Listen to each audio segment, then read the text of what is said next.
তোমরা class 6-এর third summary অর্থাৎ final পরীক্ষার গণিতের কোশ্চেনটা দেখতে পাচ্ছ। ফুল মার্কস তোমাদের রয়েছে 70 আর সময় তোমাদের রয়েছে 2 ঘন্টা 30 মিনিট।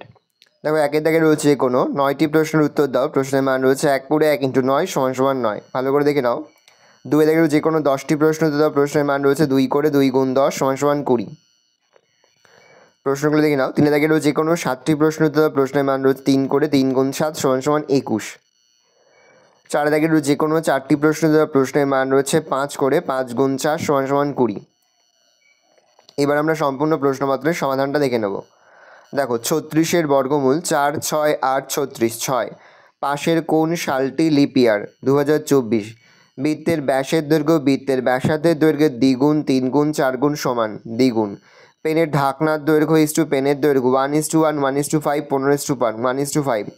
বিকাল 3টে বাজলে ঘড়ির ঘন্টার ও মিনিটের কাঁটার লম্বা সরলরেখা সমান্তরালভাবে থাকে। লম্বা গুণ করো 4.68 × 1000, তাহলে হবে 4680।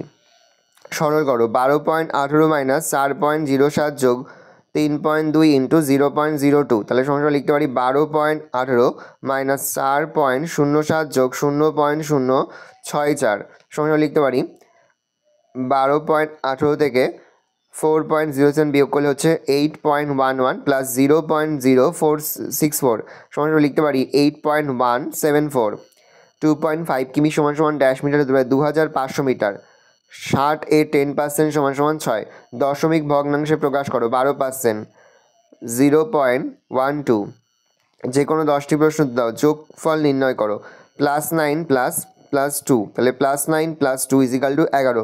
√44 = সূত্র হবে 12। আজ আমি 10টা 20-এ স্কুলে যাব বলে বাড়ি থেকে বেরিয়েছি। 4:45-এ বাড়ি ফিরে এলাম। আজ আমি কতক্ষণ বাড়ির বাইরে ছিলাম? আমি বাড়ি থেকে বেরিয়েছি 11টা 20 AM, বাড়ি ফিরে এলাম 4:45 PM।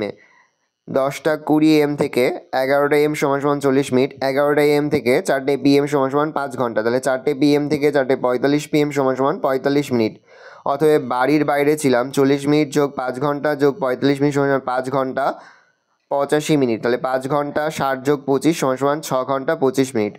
অনুপাতে প্রকাশ করে গুরু না লঘু অনুপাত লেখো 10 KG O 15 KG. 10 কিগ্রা is to 15 কিগ্রা, তাহলে 10 কিগ্রা বাই 15 কিগ্রা কাটাকুটি 2/30 = এটা লঘু অনুপাত। ভাগ পদ্ধতি বর্গমূল করো 256। দেখো তারপর হচ্ছে গসাগু নির্ণয় করো 24, 36, 56। তার নির্ণীয় গসাগু হচ্ছে 4। পর হচ্ছে 15.77 মিটার লম্বা বাঁশের 2.25 অংশ বাদ দিয়ে বাকি অংশগুলি 4 ভাগে ভাগ করলে প্রতি ভাগের দৈর্ঘ্য কত হবে?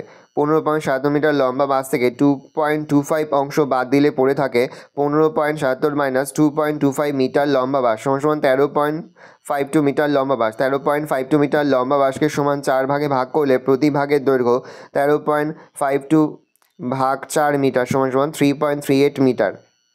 সরল করো 1/5 যোগ 2/3 মাইনাস 1/2 সমস্যা লিখতে পারি 6 যোগ 20 মাইনাস 15/30, তাহলে 26 মাইনাস 15/30, তাহলে 11/30। নির্ণীয় সরলফল হচ্ছে 11/30। চিহ্ন প্রতীক দিয়ে বীজগাণিতিক সংখ্যামালা তৈরি করো। p এর 10 গুণের থেকে 7-এর সমষ্টি হলে 10p + 7। নিচের জ্যামিতিক আকারের পরিসীমা বার করো। জ্যামিতিক আকারের পরিসীমা 16 সেমি যোগ 20 সেমি যোগ 18 সেমি যোগ 22 সেমি = 76 সেমি। 2 এর হচ্ছে 2 এর ট। মনে করো বছর মাস দিন 9 বছর 10 মাস 27 দিন আর 5 বছর 8 মাস 21 দিন। যোগ করুন 14 বছর 18 মাস 48 দিন। 14 বছর 18 মাস 48কে আমি লিখে 30 যোগ 18 দিন, তাহলে 14 বছর 18 যোগ 1 মাস 18 দিন, তাহলে 14 বছর 19 মাস 18 দিন, তাহলে 14 বছর 12 যোগ 7 মাস 18 দিন, তাহলে 4 যোগ 1 বছর 7 মাস 18 দিন, তাহলে 15 বছর 7 মাস 18 দিন। 3 হচ্ছে কোনো 7টি প্রশ্ন দেওয়া। আমার বয়স 11 বছর 7 মাস 10 দিন। আর কত বছর পর আমি ভোট দেওয়ার অধিকার পাবো? 18 বছর হলে ভোট দেওয়ার অধিকার পাবো। তাহলে 18 বছরের থেকে 11 বছর 7 মাস 10 দিন বিয়োগ করলে 6 বছর 4 মাস 20 দিন। 6 বছর 4 মাস 20 দিন পরে ভোট দেওয়ার অধিকার পাবো। আমার পড়ার বই গল্পের বই অনুপাত 4:3। পড়ার বই 28টি হলে গল্পের বইয়ের সংখ্যা ও মোট বইয়ের সংখ্যা কত? পড়ার বইয়ের সংখ্যা বাই গল্পের বইয়ের সংখ্যা = 4/3 = 4 × 7/3 × 7 = 28/21। অতএব গল্পের বইয়ের সংখ্যা = 21টি। অতএব মোট বইয়ের সংখ্যা 28 যোগ 21 = 49টি। পর হচ্ছে 9585 থেকে কোন ক্ষুদ্রতম সংখ্যা বিয়োগ করলে বিয়োগফল একটি পূর্ণবর্গ সংখ্যা হবে? তাহলে 176। তাহলে 9585 থেকে যে ক্ষুদ্রতম সংখ্যা বিয়োগ করলে বিয়োগফল একটি পূর্ণবর্গ সংখ্যা হবে তা হলো 176। পরে হচ্ছে অনিলবাবু তার মাসিক আয়ের 22% বাড়ি ভাড়া দেন। যদি তিনি প্রতি মাসে 1870 টাকা বাড়ি ভাড়া দেন তবে তার মাসিক আয় কত? 22% মানে 100 এর মধ্যে 22। তাহলে 22/100 সমান সমান কাটা হচ্ছে 11/50। 11 ইন্টু 170 বাই 50 ইন্টু 170। তাহলে 1870/8500। অতএব অনিলবাবুর মাসিক আয় 8500 টাকা। আজ আমার মোটর গাড়িতে 94.5 কিমি পথ যাব। 1 কিলোমিটার যেতে মোটর গাড়ির 0.078 লিটার পেট্রোল খরচ হয়। তবে আমাদের কত লিটার পেট্রোল দরকার? 1 কিমি পথ যেতে পেট্রোল লাগে 0.078 লিটার। 94.5 কিমি পথ যেতে পেট্রোল লাগে 94.5 ইন্টু 0.078 লিটার সমান 7.3710 লিটার। আমাদের মোট 7.3710 লিটার পেট্রোল দরকার। দুটি সংখ্যার লসাগু গসাগু যথাক্রমে 2175 এবং 145। যদি একটি সংখ্যা 725 হয় তাহলে অপর সংখ্যাটি কত হবে হিসাব করি। দুটি সংখ্যার লসাগু সমান সমান 2175, তাদের গসাগু সমান সমান 145। আমরা যদি দুটি সংখ্যার গুণফল তাদের লসাগু ইন্টু গসাগু, দুটি সংখ্যার গুণফল সমান সমান 2175 গুণ 145। একটি সংখ্যা হচ্ছে 725, তাহলে অপর সংখ্যাটি 2175 গুণ 145/725। কাটাকুটি করলে হচ্ছে 3। 145 গুণ 3 সমান সমান 435। অপর সংখ্যাটি 435। পরে জিজামতি নদীর পাড়ের একটি অংশ বাধাই করতে 40 জন লোকের 35 দিন লাগে। 28 দিনের মধ্যে কাজ শেষ করতে হলে কতজন লোক লাগবে? সময় ব্র্যাকেটে দিন, শ্রমিক ব্র্যাকেটে জন। 35 দিন সময় লাগে 40 জন শ্রমিকের। 28 দিন সময় লাগে কতজন শ্রমিক সেটা বের করতে হয়। 30 দিন সময় লাগে কাজটি করতে 40 জন শ্রমিকের। 1 দিন সময় লাগে কাজটি করতে 40 গুণ 35 জন শ্রমিকের। 28 দিন সময় লাগে 40 গুণ 35/28 জন শ্রমিকের। তাহলে কাটাকুটি যাচ্ছে পড়ে দেখছি 10 গুণ 5 হলে 50 জন শ্রমিকের। 28 দিনের মধ্যে নদীর ওই অংশ বাদে 50 জন শ্রমিক লাগবে। এরপর হচ্ছে একটি শহরের লোক সংখ্যা 2,98,72,600। এদের মধ্যে এতজন পুরুষ আর এতজন মহিলা। শিশু সংখ্যা কত?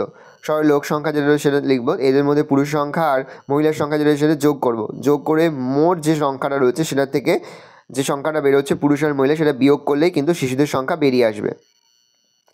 পর হচ্ছে 4 ক, পি কিউ একটি সরলরেখাংশ যার দৈর্ঘ্য 4 সেমি। এই পি কিউ সরলরেখাংশ ও একটি বিন্দু নাও এবং স্কেল পেন্সিল কামার সাহায্যে ও বিন্দুতে পি কিউ সরলরেখাংশের উপর ও এম লম্ব আঁকো। দেখে নাও। তাহলে পি কিউ একটি সরলরেখাংশ আঁকলাম যেখানে পি কিউ 4 সেমি। পি কিউ সরলরেখাংশের উপর ও একটি বিন্দু নিলাম, ও বিন্দুতে পি কিউ সরলরেখাংশ ও এম লম্ব আঁকলাম, অর্থাৎ ও এম লম্ব পি কিউ চাঁদা দিয়ে মেপে দেখলাম কোণ এম ও কিউ সমান সমান 90 ডিগ্রি। পড়েছে 4 খ, আমাদের 20 জন বন্ধুর মধ্যে কে কী ফল খেতে ভালোবাসে তা স্তম্ভচিত্রের মাধ্যমে অঙ্কন করো। ফল: আপেল, বন্ধু সংখ্যা 4, পেয়ারা 6, কলা 2, শসা 3, আঙুর 5। দেখে নাও, খুব সুন্দরভাবে তোমরা কিন্তু এভাবে স্তম্ভচিত্র অঙ্কন করে নেবে। 1 সেমি গ্যাপ দিয়ে পরপর আমরা স্তম্ভচিত্র অঙ্কন করে নিয়েছি। পড়েছে স্কেল ও পেন্সিল কম্পাসের সাহায্যে 8 সেমি দৈর্ঘ্যের সরলরেখাংশ অঙ্কন করো বা আঁকো এবং 1 সমান 4টি ভাগে ভাগ করো। দেখো এটা আমরা সমান 4টি ভাগ করেছিল। এ বি সমান সমান 8 সেমি দৈর্ঘ্যের সরলরেখাংশ আঁকলাম। এ বি সরলরেখাংশকে সমান 4 ভাগে ভাগ করে পেলাম এসি সমান সমান সিও সমান সমান ও বি সমান সমান ডি বি সমান সমান 2 সি। প্রথমে আমরা 8 সেমি একটা সরলরেখাংশ তার অর্ধেকের বেশি নিয়ে আমরা 2 দিকে কাটবো, কেটে জুড়ে দেবো। তারপরে আমরা যেটুকু বেরোচ্ছে মানে এও তার আমরা অর্ধেক নেবো, অর্ধেক নিয়ে অর্ধেকের একটু বেশি নেবো, নিয়ে কাটবো, কেটে জুড়ে দেবো। তারপরে আমরা ওবির একটু অর্ধেকের বেশি নেবো, নিয়ে আমরা আবার কাটবো, কেটে জুড়ে দেবো। এইভাবে কিন্তু আমরা 4টি ভাগে ভাগ করে নেব। চাঁদার সাহায্যে নিচের কোণগুলি অঙ্কন করো। দেখো 120 ডিগ্রি আর রয়েছে 45 ডিগ্রি। লাস্ট কোশ্চেন, এবছর আমাদের পাড়ার ক্লাব থেকে কিছু সদস্য গাদিয়ারা বেড়াতে যাবে। খরচে প্রত্যেকে কাছ থেকে যতজন সদস্য তার 4 গুণ টাকা নেওয়া হয়েছে। মোট 4096 টাকা চাঁদা উঠেছে। কতজন সদস্য বেড়াতে যাবে? প্রত্যেক সদস্য যতজন সদস্য আছে তার 4 গুণ টাকা দিয়েছে। মোট সদস্য সংখ্যা যারা বেড়াতে যাবে √496/4 জন। তাহলে সমান সমান লিখতে পারি 496কে লসাগু করবো, তাহলে 2 গুণ 2 গুণ 2 গুণ 2 গুণ 2 গুণ 2 গুণ 2 গুণ 2 গুণ 2। এখন নিচে হচ্ছে 2 গুণ 2, নিচে 2 গুণ কেটে যাচ্ছে, তাহলে √4 লিখতে পারি 2 গুণ 2 গুণ 2 গুণ 2।